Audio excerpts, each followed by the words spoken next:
अस्सलाम वालेकुम। Kaif 8 auditor insurance. आज इंशाल्लाह हम अपना स्टैंडर्ड स्टार्ट करने जा रहे हैं आइज़ा 570। आइज़ा 570 यानी गोइंग कंसर्न का स्टैंडर्ड। गोइंग कंसर्न हमने टर्म काफ़ी बार यूज़ की हुई है। जो हमारा ये सेशन गुजरा है उसके अंदर काफ़ी ज़्यादा हम इसको डिस्कस भी करते रहे हैं। गोइंग कंसर्न का मसला आ जाता है, थोड़ा बहुत आपको आइडिया भी है। जो मैंने आपको बताया था कि गोइंग कंसर्न से मुराद क्या लिया जाता है कि 30 जून या जो भी फाइनेंशियल ईयर एंड है उस पे कंपनी ने, क्लाइंट ने ये देखना होता है कि क्या अगला कम से कम 1 साल मैं चल सकता हूँ या नहीं चल सकता। बंद तो नहीं कुछ करना पड़ेगा मुझे अपना बिज़नेस, ये उसने चीज़ें देखनी होती हैं। अगर उसको लगता है कि बंद करना पड़ जाएगा तो फिर इसकी जो लास्ट ईयर ये जो होता है इसकी फाइनेंशियल स्टेटमेंट्स उस तरह नहीं बनती जिस तरह आमतौर पे बनाई जाती हैं। आमतौर पे ओबियसली आप लोगों को पता है आईएफआरएस के मुताबिक जो जो अकाउंटिंग ट्रीटमेंट है वो होते हैं।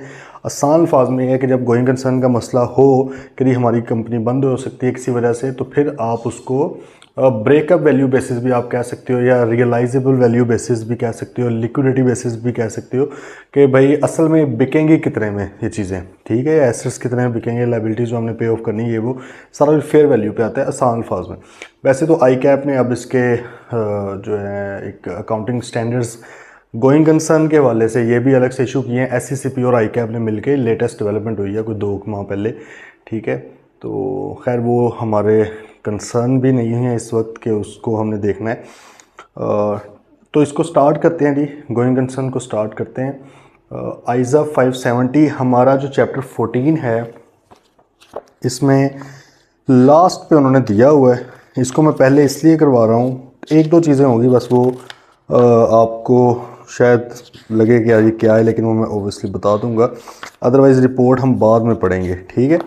पहले क्योंकि ये सारी चीज़ें वो हैं जो फाइनलाइजेशन रिपोर्ट इशू करने से पहले हो जानी चाहिए। जैसे हमने आइज़ा 580 पढ़ा रिटर्न रिप्रेजेंटेशन, तो इसी तरह आइज़ा 570 गोइंग कंसर्न के मसाइल भी हैं जो कि रिपोर्ट के ऊपर साइन करने से पहले पहले कर लेनी चाहिए। तो इसका मतलब जब रिपोर्ट पे साइन करने का टाइम आएगा वो अलग से स्टैंडर्ड्स हैं, ओबियसली हम उसको देख लेंगे 700 सीरीज़ जो है, ठीक है जी। चलें स्टार्ट करते हैं। आइज़ा 570 मैंने आपको बताया कि चैप्टर 14 के लास्ट पे जो स्टैंडर्ड है ना वो वाला आपने देखना है, ठीक है। अच्छा, पहले तो वो कह रहे हैं going concern basis and the financial statement. आप लोगों को फाइनेंशियल स्टेटमेंट्स मैंने डाउनलोड करने का कहा हुआ है और आप लोगों के पास होंगी, ऑब्वियसली होंगी।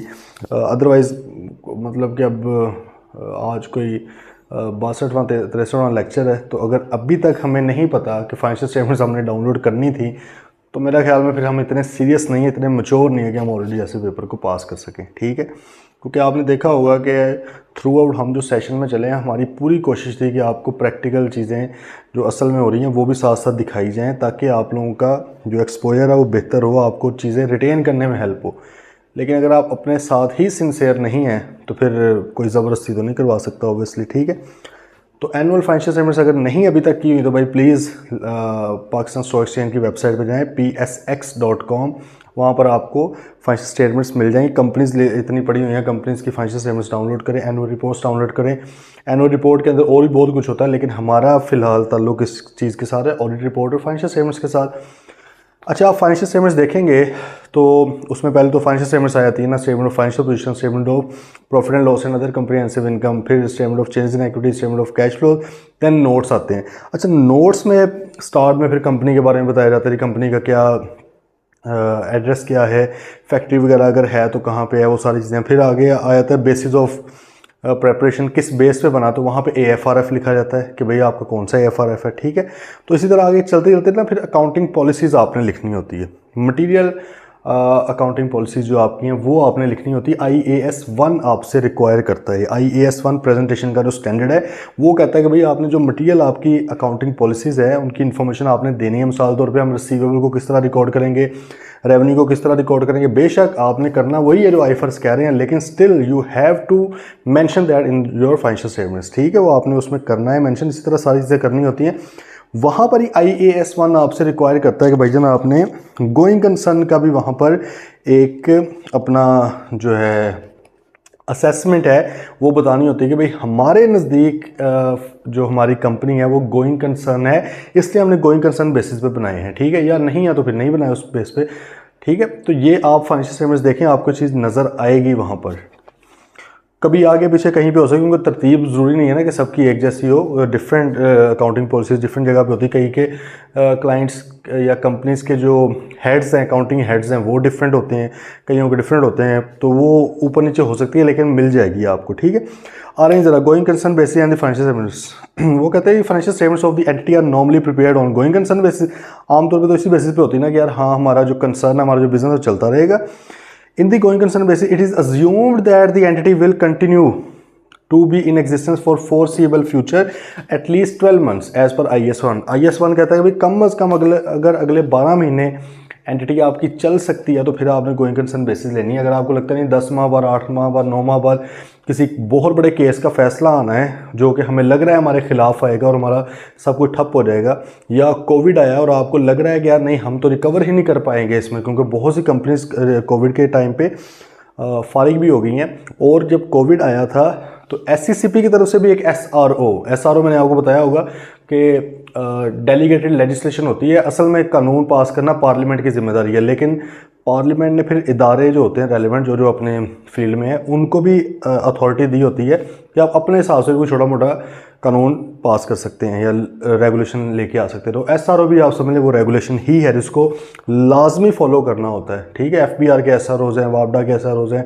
नेपरा के SROs हैं, SCCP के SROs हैं, इस तरह। ठीक है, तो SCCP का एक SRO आया कि भाई आपने कोविड आ गया तो लाजमी हो गया कि आपने गोइंग कंसर्न लाजमी वहाँ पर आपने एक पैराग्राफ डालना है अपनी फाइनेंशियल स्टेटमेंट्स में और आपने बताना है कि कोविड का इम्पैक्ट आपके ऊपर कितना है। ठीक है, वो गोइंग कंसर्न की वजह से था बेसिकली। गोइंग कंसर्न का ऑलरेडी IS1 के मुताबिक तो आना ही था।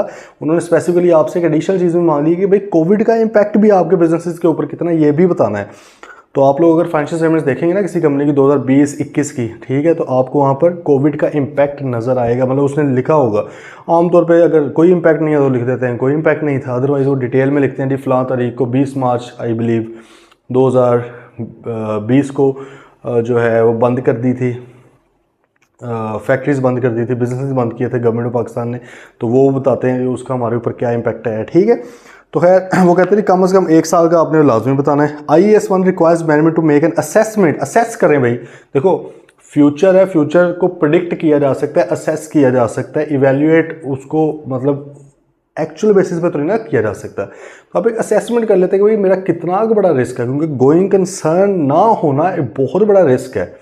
मतलब आपको पता लगेगा कि जी कोई इतना बड़ा केस है, अगर वो हमारे खिलाफ फैसला आ गया जिसके चांसेस बहुत ज़्यादा हैं, तो हम तो बिल्कुल ही ख़त्म है, बिज़नेस ही बंद हो गया। ठीक है, अब मिसाल ले लें मुनाल रेस्टोरेंट का, सुना होगा आपने, वो अक्सर ही आया होता है कि जी ये कोर्ट का फैसला आया था उनके खिलाफ, चलो जिसको उठाओ, वो फिर वो आपको पता है वो कौन लोग हैं, फिर वो तगड़े हैं, फिर वो स्टार्ट हो जाता है, फिर वो कभी मूड होता है जज साहब का ऐसे ही कि चलो यार थोड़ा सा माहौल बनाते हैं, तो फिर उनके खिलाफ फैसला दे देते हैं। फिर अब आप देखेंगे इतना बड़ा इम्पैक्ट है उस फैसले का कि वो बिज़नेस ख़त्म हो सकता है। तो इस तरह कंपनीज ने भी कई बार की होती है, वायलेशंस की होती हैं, रूल्स की, लॉज की वायलेशंस की होती हैं। तो वो यही कहता है कि भाई आप असेस करें कि क्या कोई इस तरह की कंडीशन, कोई इस तरह का कोई अनसर्टेनिटी तो नहीं है एग्जिस्ट कर रही जिसकी वजह से आपको लगता हो कि 1 साल भी हमारा बिजनेस नहीं चल सकता। ये IS1 बोलता है। ठीक है, उसने कहा जी असेसमेंट करनी है आपने। If management has some significant concerns about the entity's ability to continue as a going concern due to some material uncertainties, the uncertainty must be disclose in a note to the financial statement. कहता है कि भाई पहले आप assess करो कि uncertain का मतलब क्या होता है, जो अभी क्लियर नहीं है लेकिन लग रहा है कि यार कोई बहुत बड़ा मसला होगा जिसकी वजह से हो सकता है कि हमारी जो है कंपनी बंद हो जाए। वो कहते हैं अगर आपके पास कोई मटीरियल अनसर्टेनिटीज़ हैं तो फिर आपने वो भी डिस्क्लोज करनी है, भाई क्या क्या मसाइल लग रहे हैं। मुझे लग रहा है कि सर ये जो है एक केस है उसकी वजह से हो जाएगा, या मुझे लग रहा है कि मेरा एक ही सप्लायर था, इंपोर्ट में करता था उससे, लेकिन वो सप्लायर जो उसने बिज़नेस बंद कर दिया और भाई मेरा भी बिज़नेस बंद हो सकता है। या मेरा कोई बहुत मेजर कस्टमर था जो 30-40% मेरे से चीज़ें ख़रीदता था और अच्छा मार्जिन मुझे देता था, वो मुझे छोड़ गया है, तो हो सकता है मेरा बिज़नेस ठप हो जाए। ठीक है, टेक्नोलॉजी इतनी बड़ी एडवांसमेंट उसके अंदर आ गई है कि मैं तो ना तो इन्वेस्ट कर सकता हूँ उसके अंदर, जबकि मेरे जो कंपेटिटर्स हैं वो इन्वेस्ट भी करेंगे और वो मार्केट शेयर भी उठा कर ले जाएंगे। इस तरह की डिफरेंट चीज़ें हो सकती हैं, आगे हम इंडिकेशंस पढ़ेंगे भी। ठीक है, कहता है अगर जो भी अनसर्टेनिटी है वो आपने भाई बता देनी है। और अगली बार if management concludes that the entity is not a going concern, वो कंक्लूड कर लेते हैं असेसमेंट में कि नहीं भाई हमारे मुताबिक एंटिटी लंबा नहीं चल सकती। The financial statement should not be prepared on going concern basis. फिर वो कहते हैं कि गोइंग कंसर्न बेसिस क्या है? आम बेसिस। आम जो चल रहा होता है ना आपके फाइनेंशियल स्टेटमेंट्स आप बनाते हैं जिसमें कोई मसला नहीं होता इस तरह का, वो जनरल बेसिस, वो आईएफआरएस की बेस पे आप बन सकते हैं, या जो भी हमने एफआरएफ पढ़े थे आपके आईएफआरएस फॉर एसएमई है, एएफआरएस फॉर एसएससी है, एनपीओ के स्टैंडर्ड्स हैं, मतलब जो सिंपल वाले चलते हैं ना फिर वो चलेंगे, ठीक है, क्योंकि मसला कोई नहीं है ना। जिस तरह आप लोग बना रहे हैं अकाउंटिंग सीखने, आपने अभी तक नॉट गोइंग कंसर्न बेसिस वाली नहीं सीखी, ठीक है, क्योंकि वो बहुत रेयर केसेस होते हैं, तो इसलिए चीज़ वो पढ़ाई जाती है जो ज़्यादा जनरलाइज हो, ठीक है।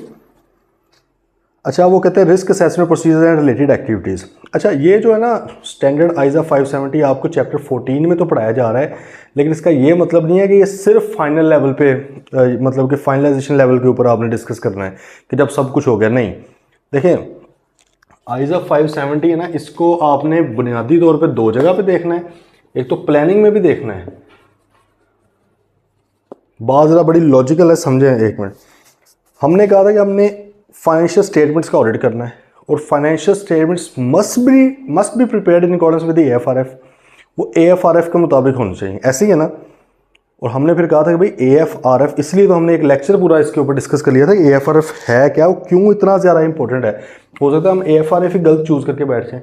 तो भाईजान, अगर प्लानिंग स्टेज पर ही हमें पता चल जाए कि सर ये तो गोइंग कंसर्न बेसिस पे है ही नहीं, इस तरह के मामला तो हमारी नज़र में आ गए हैं। रिस्क असेसमेंट जब हमने की है, इतना बड़ा रिस्क था तो हमने कहा कि यार ये जो हमें एएफआरएफ लगा के बैठे हुए ये तो है ही नहीं।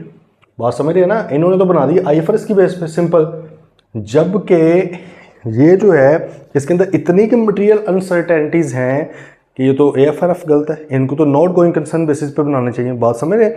तो इसका मतलब प्लानिंग लेवल पर भी बहुत ज़्यादा इंपॉर्टेंट है। ये ना हो गया आप इधर पहुँच गए हैं, ठीक है, यहाँ पे आके आपको पता लगा, मामला देखें और पता लगा यार ये तो प्लानिंग लेवल पे भी पता होने चाहिए थे, तो अब क्या करना है? पूरा ऑडिट आपने किसी और हिसाब से कर दिया है, कोई और अकाउंटिंग ट्रीटमेंट्स देखते रहे, कोई और अकाउंटिंग पॉलिसीज देखते रहे, कोई और एस्टिमेट्स देखते रहे, एंड पे जाके पता लगा कि भाईजान ये तो मसला ही बुनियाद ही गलत है। तो इसलिए सर बुनियाद आपने यहाँ पर भी देखनी है, ठीक है, बात आई इस समय। तो भाई वो कहते हैं रिस्क असेसमेंट आपने करनी है। Auditor shall consider whether events और condition exist that may cast significant doubt on entity's ability to continue as going concern, ठीक है। अच्छा, इसके लिए ना आप वर्ड यूज कर रहे होते हैं material uncertainty related to going concern. क्या बोलते हैं इसका शॉर्ट वर्जन हम बोल रहे होते हैं MURTGC, ठीक है, material uncertainty related to going concern. आपको ये बात समझ आएगी ना, अनसर्टेनिटी से मुराद क्या है?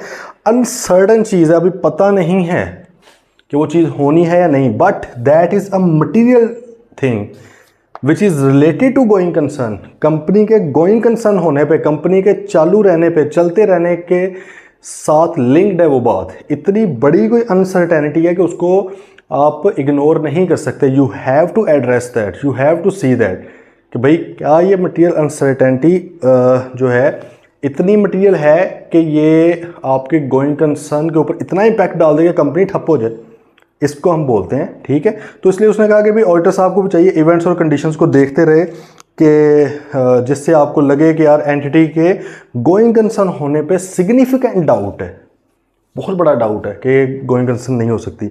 उसने कहा कि पहले तो इवैल्यूएटिंग मैनेजमेंट असेसमेंट, पहले तो भाई जब मैनेजमेंट की असेसमेंट को देखें, क्योंकि देखो मैनेजमेंट को किसने बोला हुआ है कि आपने असेसमेंट करनी IAS 1।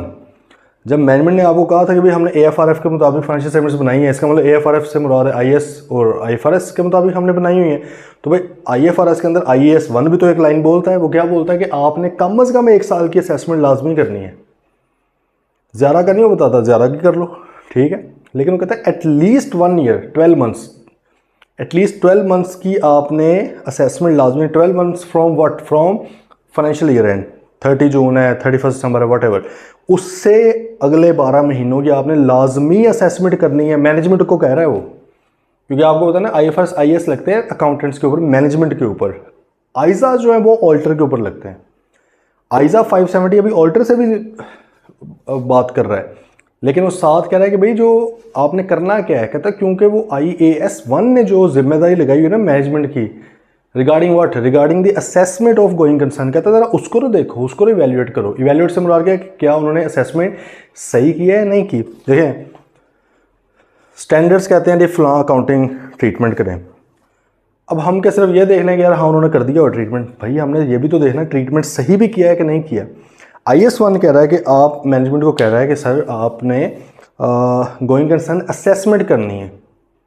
तो भाई बतौर ऑडिटर आइजा 570 कहता है कि सर जी जाके इवेल्युएट भी तो करो ना, वो असेसमेंट ठीक भी है या नहीं। अच्छा अब असेसमेंट क्या होती है, हम बेसिकली कह रहे हैं कि फ्यूचर को प्रिडिक्ट करके बताओ, ऐसे ही है ना। IAS 1 क्या कह रहा है, मैनेजमेंट को फ्यूचर को एस्टिमेट करके बताओ, या और आसान अल्फाज फ्यूचर को फोरकास्ट करके बताओ। फ्यूचर को फोरकास्ट करके, आज ही मुझे बता रहा 5 दिन बाद मौसम कैसा होगा, वेदर फोरकास्ट। तो भाई IAS 1 कह रहा है 12 महीनों का मुझे बता रहा हूँ बिजनेस का फोरकास्ट कैसा होगा, बिजनेस का वेदर किस तरह का होगा, बिजनेस का मौसम कैसा होगा, क्या ये बिजनेस चल पाएगा।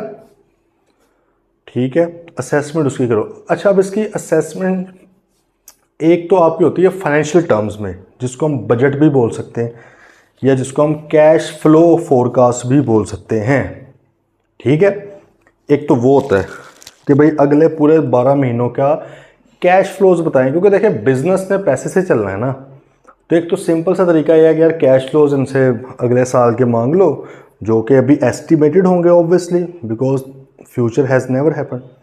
वो तो अभी तक नहीं ना हुआ कभी, वो तो हमने अभी फ्यूचर को प्रिडिक्ट करना है। तो वो फिर करते हैं कि यार अच्छा अगले सालों में रेवेन्यू इतना, 12 महीनों में रेवेन्यू इतना होगा, एक्सपेंसेस इतने होंगे, फलां फलां फलां फलां चीज़ें हैं, और ये हमारा कैश इस तरह से चल रहा होगा, मतलब हम प्रॉफिट में होंगे। ठीक है, लॉस में भी हो सकते हैं, ये नहीं कि अगर लॉस में हो गए तो लाजमी गोइंग कंसर्न है, बिजनेस के अंदर लॉस भी तो होते हैं। अब यहाँ पर आपने वैल्यूएट करना है ना, अगर पिछले साल भी लॉस में था, उससे पिछले साल भी लॉस में था, उससे पिछले मतलब 4-5 साल हो गए लॉसेज ही चली जा रहे हैं, कर्जे ही बढ़ते जा रहे हैं, पैसा कोई नहीं आ रहा, तो फिर तो आप कहोगे यार एक साल फिर लॉस, तो मुझे तो लग रहा है कि आप बंद होने वाले हो। ठीक है, तो ये आपके वहाँ पे ऑब्वियसली असेसमेंट है, जजमेंट है आपकी भी, लेकिन मैनेजमेंट ने आपको एक तो कैश फ्लो फोरकास्ट बना के देना होता है, भाई अगले पूरे साल में प्रॉफिट एंड लॉस या बैलेंस शीट हमारी क्या होगी। ठीक है, और सेकेंडली एक आपका नॉन फाइनेंशियल भी है। नॉन फाइनेंशियल मुराद क्या है, हमारे ऊपर कौन कौन से केसेस हैं, या हमने लोगों पे कौन कौन से केसेस किए हुए हैं जिनका फैसला क्या क्या आएगा। ठीक है, क्योंकि और भी बहुत से इम्पैक्ट्स हैं ना। इसके अलावा आप पेस्टल एनालिसिस आपने पढ़े होंगे, ऑडिट में आ गया तो हाँ, तो उसमें पढ़ लिए होंगे ना आपने MFA के अंदर, business management part, political, ecological, social, technological, economical, legal वगैरह। सही है, पेस्ट भी बोलते हैं, पेस्टल, हमने तो खैर पेस्टल पढ़े थे, मेरे ख्याल में अभी पेस्टल के नाम से होंगे, कई लोग उसको दो को इकट्ठा कर देते हैं। अच्छा, तो पेस्टल एनालिसिस आपने देखे होंगे, वो भी तो यही ना कि एक्सटर्नल एनवायरनमेंट का हमारे ऊपर क्या फ़र्क है। और फिर आपने स्वॉट एनालिसिस भी पढ़े होंगे। स्वॉट के अंदर भी 2 चीज़ें हैं, स्ट्रेंथ वीकनेसेस, वो आपकी इंटरनल फैक्टर्स होते हैं, अपॉर्चुनिटी थ्रेट बाहर वाले होते हैं। तो खैर आपने बेसिकली हर तरह से कवर करके बताना होता है कि भाईजान हमें कौन कौन से रिस्क हैं जिसकी वजह से अगले 12 महीनों के अंदर material uncertainty related to going concern हो सकती है। ठीक है, ये आपने बतानी है। बात आ रही है समझ? तो ये IAS 1 आपको कहता है कि सर आपने असेसमेंट करनी है, और आइजा 570 ऑडिटर को कहता है कि भाई उसने जो असेसमेंट की हुई ना क्लाइंट ने, उसको जाके आप इवेल्युएट करो। अब इवेल्युएट किस तरह करना है, आ जाए ज़रा। कहता जी auditor shall evaluate management assessment to continue as going concern, माशाल्लाह, shall cover the same period as used by management but should not be less than 12 month. वो कहता है जितने पीरियड की मैनेजमेंट ने असेसमेंट की है ना, आप भी अपने हिसाब से करें। देखो जब असेसमेंट की होगी तो उसने ओबियसली लिखा होगा यार रेवेन्यू इतने % होगा, हमारा बढ़ जाएगा या कम हो जाएगा, एक्सपेंसेस इस तरह हो गए, तो भाई वो किस बेसिस पे एस्टिमेट ले लिए हैं, एस्टिमेट्स भी तो देखने हैं ना आपने। आइजा 540 आ रहेगा बीच में, अकाउंटिंग एस्टिमेट्स का ऑडिट, वो कहेगा यार इसके एस्टिमेट्स भी तो देखो, किस बेस पे 3% आपने बोल दिया, क्यों बोला 3%, उसकी एजम्पशन बताओ, एजम्पशंस को आपने वेरीफाई करना है।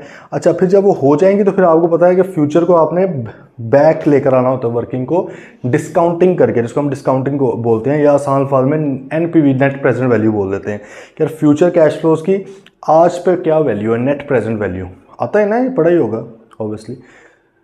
तो भाई वो नेट प्रेजेंट वैल्यू में भी आपने जो इन्फ्लेशन लिया है, आपने जो उसमें वैक लिया है, या आप कह लें कि कॉस्ट ऑफ कैपिटल लिया है, कॉस्ट ऑफ डेट लिया आपने, तो उसकी वो कहाँ से निकाली है, उसकी एजम्पशन क्या है। ठीक है, उसकी एजम्पशंस क्या हैं, किस बुनियाद पे, किन मफरूज़ों की बुनियाद पे, क्योंकि देखिए future is all about estimates. आप ये तो नहीं कि कुछ भी लिख कर दे दोगे लो यार हमारा तो अगला साल बेहतरीन जाएगा। तो भाईजान देखना ये है कि क्या उसकी जो कैलकुलेशन हुई है उसकी जो बेसिस है वो भी ठीक है कि नहीं है। ठीक है, अच्छा, तो इसलिए उसने कहा जी आपने भी असेसमेंट जो करनी है उसको देखना है। Assumption on which assessment is based, उसको आप देखो। वो कहता है इफ़ लेस देन 12 मंथ, अगर मैनेजमेंट ने 12 महीने से कम की बनाई हुई है, ठीक है, तो मतलब अगर उसने 6 महीने की बनाई हुई है तो भाई उसको कहो ना कि सर एक तो IS1 ही आपसे रिक्वायर कर रहा है कि 12 महीनों में कम से कम होनी चाहिए। कहता मैं नहीं कर रहा, आपने जो लिखा था ना अपने फाइनेंशियल स्टेटमेंट्स का पैरा दूसरा तीसरा ही आपने डाला हुआ था, these financial statements have been prepared in accordance with the Companies Act 2017 and International Financial Reporting Standard. वो कहेगा इंटरनेशनल फाइनेंशियल रिपोर्टिंग स्टैंडर्ड के अंदर जाके IS1 पढ़ो, IS1 की ये वाली लाइन पढ़ो। क्या वो कहती है कम से कम 12 महीने के आपने बनाने हैं, तो तुम 6 महीने 8 महीने बना के बैठे हुए। एक तो उस वजह से बनाओ, दूसरा मुझे लगता है कि मुझे मज़ीद अंडरस्टैंडिंग के लिए भी चाहिए, तो भाई आप कम से कम 12 महीनों का तो बनाओ। ठीक है, और देखो कि उसका जो प्लान है वो फिजिबल भी है ना। फिजिबल से मुराद क्या, जो प्लान से मुराद ऑब्वियसली जो फोरकास्ट उसने बना के दिया क्या फिजिबल लग रहा है, ये तो नहीं कि ओवर एग्रेसिव लग रहा है। देखो अगर तो क्लाइंट वाकई उसके हालात माड़े हैं और वो बंद करना भी चाह रहा है तो वो शायद सही सही भी बातें कर दे, लेकिन अगर हालात माड़े हैं लेकिन वो फिर भी ढीठ हो कह रहा है कि नहीं भी हम गोइंग कंसर्न है, ऑब्वियसली वो फिर aggressive estimates, over optimistic estimates बताएगा। देखो यार ये 10% सेल बढ़ जाएगी, 10% सेल बढ़ना बहुत बड़ी चीज़ है। ठीक है, तो ये बढ़ जाएगी, इतने एक्सपेंसेस हम श्रिंक कर देंगे, फला हो जाएगा, एसेट हमारे इतने बढ़ जाएंगे, लायबिलिटी इतनी कम हो जाएंगी। तो भाईजान उसकी बेसिस भी तो आपने बतानी है ना, फिजिबल भी है या नहीं। कहते हैं whether all information which auditors were are included in assessment, जिस इन्फॉर्मेशन का आपको ही पता है, मिसाल तौर पे हो सकता है कोई 2-4 केसेस आपको पता हो, वो केसेस की बात ही नहीं करना बीच में, आपने कहना है कि सर ज़रा वो भी पाओ बीच, ठीक है, थोड़ा और पाओ। Period beyond management assessment. अच्छा दूसरे नंबर, अब ये बात ज़रा समझनी है आपने। एक तो उसने कहा ना कि भाई आपने, अब मैं बात नहीं रिलेट करूँगा एक चीज़ के साथ, तो बड़े ही गौर के साथ तहम्मुल के साथ समझनी। वो कह रहा है कि यार एक तो IAS1 ने आपको कहा हुआ है ना, ठीक है, एक तो IAS1 कहता है, IAS1 क्या कहता है यार, ये फाइनेंशियल ईयर एंड है, यहां से लेकर 12 मंथ्स एटलीस्ट से मुराद कहता है यार कम से कम ये कर दो प्लीज़। ठीक है, कम से कम ये कर दो, ज़्यादा भी कर सकते हो लेकिन ज़्यादा का मैं नहीं आपको टाइम बताता, कम से कम 12 महीने का कर दो। तो मोस्टली लोग 12 महीनों कर देते हैं, लेकिन लेट्स से चलो ये भी हो सकता है कि एंटिटी कहीं नहीं हम 18 महीनों में करेंगे, वैलिड है, कोई मसला नहीं है। 12 से अगर कम कहता है तो किसकी नॉन कंप्लायंस है, IAS1 की रिगार्डिंग गोइंग कंसर्न बेसिस। बात समझ रहे हैं कि नहीं समझ रहे। अगर मैनेजमेंट कहती 14 महीनों करेगा, ज़बरदस्त यार बड़े अच्छे लोग हैं आप। मैनेजमेंट कहती है हम 3 साल का करके देते हैं, बहुत अच्छी बात है भाई करें, ज़बरदस्त है। 12 महीनों से कम नहीं करना, क्योंकि ये जो रिक्वायरमेंट है ना ये किसकी है, IAS1 की। अच्छा अब ऑडिटर ने ये भी देखनी है, मतलब है कि इसमें भी ISA 570 आ गया। ये चलो देखते हैं इसको, मैं ये भाई IAS1 का हिस्सा बन गया, एटलीस्ट 12 मंथ कह रहा हूँ, और मैं बाज़ फॉलो करें ये अज्यूम कर रहा हूँ कि एंटिटी भी 12 महीनों का ही बना रही है। अदरवाइज़ अगर एंटिटी 18 महीनों का बनाएगी तो IAS1 यहाँ तक भी लग जाएगा। ठीक है, अच्छा लेट्स से जी एंटिटी ने यहाँ तक तो बना लिया, उसने कंप्लायंस भी पूरी कर दी है, अब आपने उसको असेस करना है कि उसने सही बनाया कि नहीं बनाया, इवैल्यूएशन करनी है। लेकिन आपको लगा कि यार ये मुझे लग रहा है कि अभी भी कुछ केसेस हैं या कुछ इस तरह के मामला हैं, इनका सप्लायर है वो उसके साथ इसका कॉन्ट्रैक्ट खत्म होने वाला है, बड़े सप्लायर के साथ, या कोई बहुत बड़ा कस्टमर उसके साथ कॉन्ट्रैक्ट खत्म होने वाला है, या गवर्नमेंट है जिस गवर्नमेंट ने इनको बहुत बड़ा काम दिया हुआ है, मिसाल दे रहा हूँ बस, ठीक है, वो गवर्नमेंट ख़त्म होने वाली, बीच में इलेक्शन आने वाले हैं, पता नहीं अगली गवर्नमेंट इनको देती है कि नहीं काम। तो इस तरह के सिनेरियो, तो आपने कहा कि यार ऐसे करो कि 1 साल की और बना दो, ठीक है, 1 ईयर मजीद। तो ये बेसिकली वो क्या कह रहा है, पीरियड बियॉन्ड मैनेजमेंट असेसमेंट। क्योंकि देखो मैनेजमेंट ने बनाया 12 महीनों का, उसने कहा कि भाई जो मिनिमम रिक्वायरमेंट है ना कानून की, हम वही वाली पूरी कर रहे हैं, हम क्यों बनाते फिर। आपने कहा यार लेकिन कुछ रीजंस की वजह से मुझे लग रहा है कि आपको मजीद बढ़ा लेना चाहिए, मिसाल के तौर पे 1 ईयर का कर लो, 2 ईयर का कर लो, जो आपको लग रहा है। जाहिर है इससे ज़्यादा नहीं, क्योंकि बहुत ज़्यादा फ्यूचर आगे वाले को फोरकास्ट नहीं ना किया जा सकता। अभी से आपने मतलब 5 साल बाद क्या होगा, 10 साल बाद क्या होगा, इंतहाई मुश्किल होता है। बीच में कोविड जैसी चीज़ आ रही है, किसी को हर तरह का प्लान ही चौपट हो जाता है, ठीक है। तो भाई वो कहता है कि आप इससे अगले पीरियड का भी कह सकते हैं। अच्छा, अब IAS 1 तो यहाँ तक लगता है ना एटलीस्ट 12 मंथ या मैनेजमेंट जितना बनाना चाहे खुद, ठीक है। लेकिन आइजा 570 भाई ये सारे एरिया के ऊपर लगेगा, ठीक है। आइजा 570 ऑल्टर का है, मतलब है कि ऑल्टर ने ये वाली भी असेसमेंट करनी है, ये भी करवा सकता है। बात समझ आ गई है ना जो हमने की है। अब मैं इसको लिंक करके थोड़ा बताना चाहूँगा आपको सब्सिक्वेंट इवेंट्स वाले स्टैंडर्ड के साथ। हमने पढ़ा था आइजा 560, ठीक है। उसके अंदर हमने क्या कहा था कि the events after the reporting period, ठीक है। आपका फाइनेंशियल ईयर एंड है, वहाँ से लेकर फाइनेंशियल स्टेटमेंट्स के इशू होने तक एक पीरियड है। अकाउंटिंग स्टैंडर्ड IAS 10 कहता है कि भाई उस पीरियड की बात करो। वो कह रहा है मैनेजमेंट को, वो कंपनी को कह रहा है। वो ऑडिटर, देखो ऑडिटर्स को गाइड करते हैं आइजास, IAS का काम नहीं है ऑडिटर के साथ। हाँ, ऑडिटर ने उनकी बेसिस पर ऑडिट करना होता है, बट ऑडिट के जो रिक्वायरमेंट्स हैं, गाइडलाइंस हैं, रिक्वायरमेंट जो आपकी रूल्स एंड रेगुलेशन हैं, वो कौन से हैं? आइजास के हैं, जो ऑडिटर के ऊपर अप्लाई होने हैं, ठीक है। अच्छा, अब उसमें भी आइजा 560 में भी आपको याद होगी, आ गई होगी ऑब्वियसली बात, कि उसमें था कि फाइनेंशियल ईयर एंड से लेकर फाइनेंशियल स्टेटमेंट इशू करने था। IAS 10 बोलता है, कहता है यार उसके एडजस्टिंग नॉन एडजस्टिंग करो। लेकिन आइजा 560 उससे भी आगे बढ़ जाता है। वो कहता है कि यार फाइनेंशियल स्टेटमेंट इशू करने के बाद भी अगर आपको कोई पता लग जाए, जिसको हमने फिर ब्रेक करके डिटेल में पढ़ा था, उसके बाद भी अगर आपको कोई मामला पता चलता है तो भाई उसको भी आपने देखना है। ऑब्वियसली एक्टिवली नहीं देखना, पैसिवली देखना है। But if you are aware about any kind of event और कंडीशन, ठीक है, जो कि आपकी लग रहा है कि यार इस तरह की है कि रिपोर्ट पहले पता होती है तो रिपोर्ट किसी और तरह की होती, मॉडिफाइड होती, तो भाई फिर आपने उस चीज़ को भी कंसीडर करना है। बात आ गई है समझ। तो इसी तरह ये भी कह रहा है कि यार IAS 1 तो इधर तक कह रहे थे ना, लेकिन आइजा 570 कहता है भाई अगर आपको लगता है कि मजीद असेसमेंट करवाने की नीड है, उनसे मजीद करवाएं। किस तरह करवाएं, पढ़ें ज़रा। कहते हैं पीरियड बियॉन्ड मैनेजमेंट असेसमेट, तो क्या करो, इंक्वायर मैनेजमेंट, उससे भाई इंक्वायर करो कि यार आपके ये जो असेसमेंट से आगे कोई है, कोई और इवेंट वगैरह तो नहीं इस तरह का होना जो आपको लग रहा हो, वो भी ज़रा बता दें। Then remain alert for condition और इवेंट्स और कंडीशन, थोड़ा अलर्ट रहें किसी डॉक्यूमेंट के अंदर, किसी मीटिंग के कॉरेस्पॉन्डेंस के अंदर, किसी रेगुलेटरी बॉडी की कॉरेस्पॉन्डेंस के अंदर आपको कोई चीज़ इस तरह की नज़र आ जाए जो आपको लगे कि यार ये 12 महीनों में तो नहीं कवर हो रही, 12 में हो रही है, 12 में आ रही है ये चीज़, लेकिन इतनी बड़ी लग रही है कि गोइंग कंसर्न हिट हो सकती है अभी से, ठीक है। तो आप डिस्कस कर सकते हैं। Request management to consider that event और condition if it is significant other than inquiry, auditor does not have responsibility to perform any other procedure. हाँ, वो कहता है इंक्वायरी के अलावा हमारी कोई जिम्मेदारी नहीं। अगेन बात वही वाली, इसलिए मैंने आइजा 560 की एग्जाम्पल दी है, जिसमें वो कह रहा था ना कि ऑडिट रिपोर्ट, आइजा 560 क्या कहती है, ऑडिट रिपोर्ट के ऊपर साइन करने तक एक्टिव रिस्पॉन्सिबिलिटी है भैया आपकी। एक्टिवली आपने चीज़ों को देखना है, ठीक है, क्योंकि आपके हाथ में भी रिपोर्ट है, रिपोर्ट नहीं थी। रिपोर्ट देने के बाद फिर आप मैनेजमेंट के सहारे पे, उसको आपने कहना है कि भैया आपने हमें लाजमी बताना है, उनसे इंक्वायरियाँ करो, उनसे पूछो, ठीक है। इधर भी वो कह रहा है कि भाई मैनेजमेंट की असेसमेंट की डेट तक तो आपने एक्टिवली उसके ऊपर उनके असेसमेंट को देखना है, इवेल्युएट करना है, एजम्पशंस को टेस्ट करना है, वेरीफाई करना है, सही है।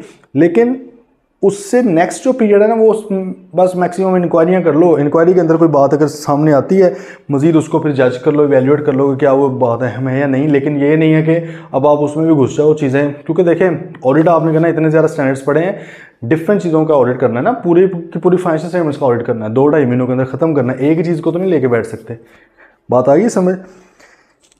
अच्छा, अब वो कह रहा है कि ये जो मैं इवेंट्स और कंडीशंस वर्ड बोल रहा हूँ, यार ये इस तरह के इवेंट हो रहा है, इस तरह कंडीशन, वो क्या है?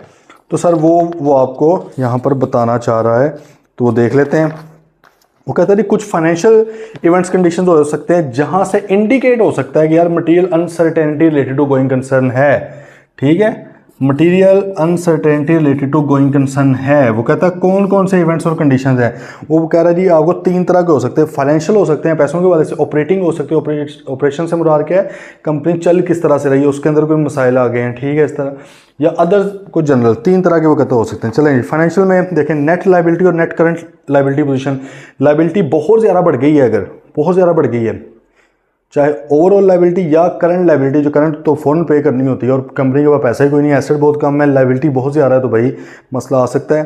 देन अच्छा, इसमें ना एक बात मैं अभी भी बता देता हूँ, दोबारा फिर करूँगा आपको, जज्बाती नहीं होना पेपर के अंदर, जज्बाती नहीं होना कि यार ये कोई फैक्टर आ गया भाग के गोइंग कंसर्न का मसला। देखो गोइंग कंसर्न का मतलब पता क्या है कि भैया कंपनी बंद हो रही है, इतनी बड़ी चीज़ है, ठीक है।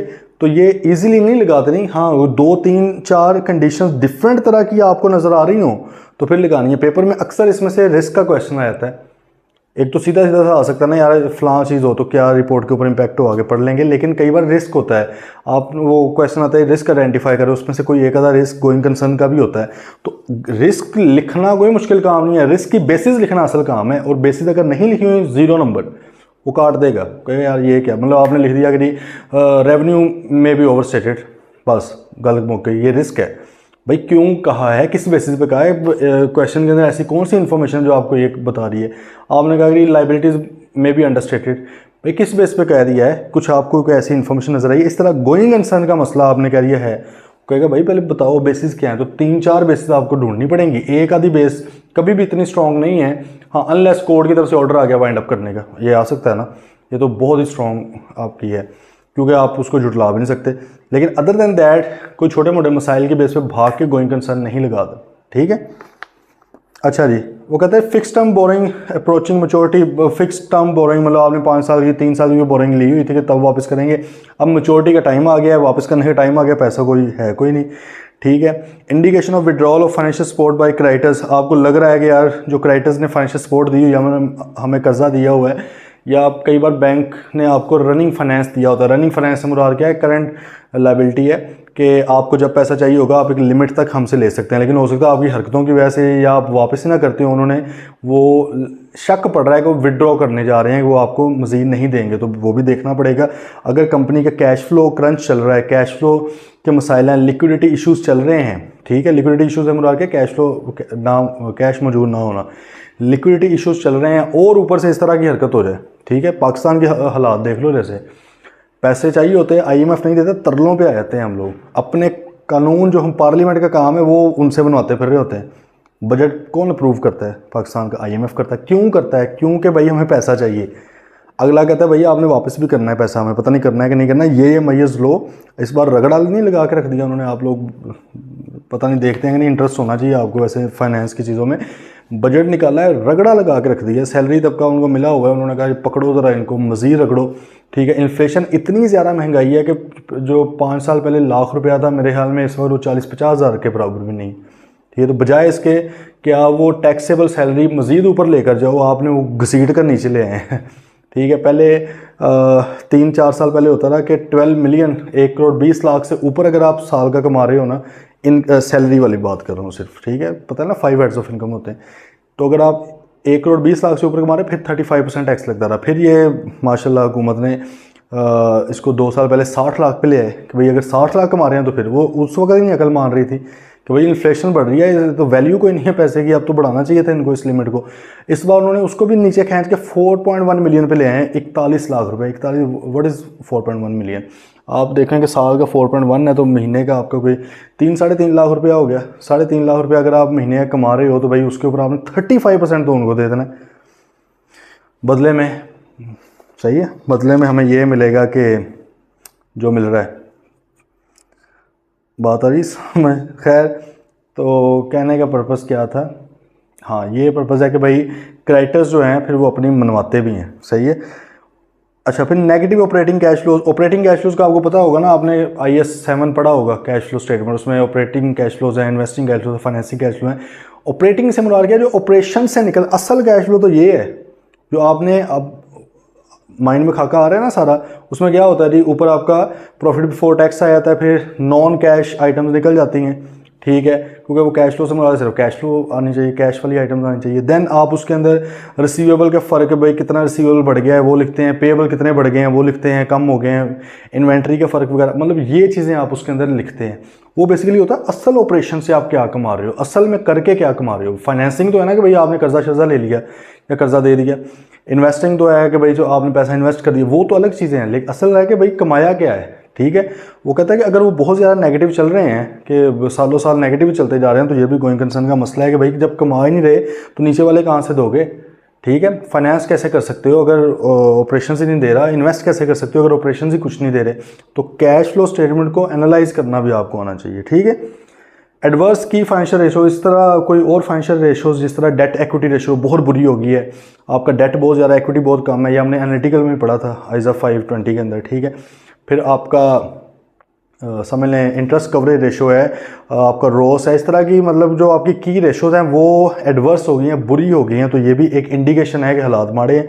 ज़ाहिर रेशोज़ उसी बेस पे है ना, फिगर्स की बेस पे निकली है, तो फिगर्स ही फिर ख़राब हैं आपकी, मतलब नेगेटिव में जा रही हैं। सब्सटेंशियल ऑपरेटिंग लॉसेज और deterioration in valuation of asset, ये मसाइल हो गए हैं।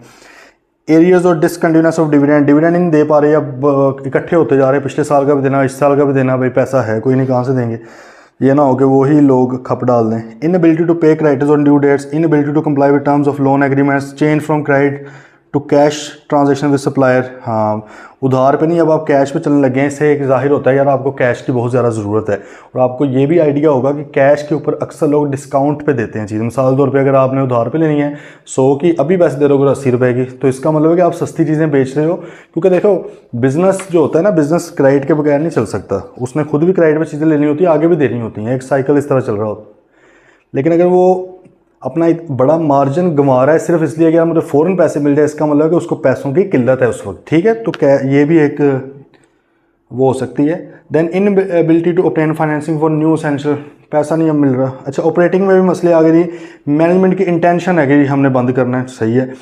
लॉस ऑफ की मैनेजमेंट विदाउट रिप्लेसमेंट, कोई टॉप मैनेजमेंट है, कोई तगड़ा डायरेक्टर था जो ज़्यादा चलाता था, सीईओ था, वो छोड़ के जा चुका है, अभी तक कोई बंदा नया नहीं आ रहा, अब लग रहा है कि यार कुछ ख़राब हो जाएगा मामला।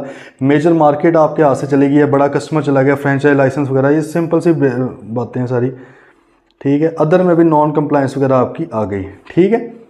तो खैर भाई ये आपने चीज़ें देखनी हैं, ये इस तरह की कंडीशन हैं, इसको कल का दिन भी देंगे क्योंकि बड़ा इंपॉर्टेंट स्टैंडर्ड है, तो कल फिर दोबारा इसको डिस्कस करते हैं। ये आपने प्लीज़ ज़रा बड़ी तसल्ली के साथ पढ़ना है, कोई क्वेश्चन हो तो पूछ लेना। कल मिलते हैं इंशाल्लाह, टिल देन टेक केयर, अल्लाह हाफिज़।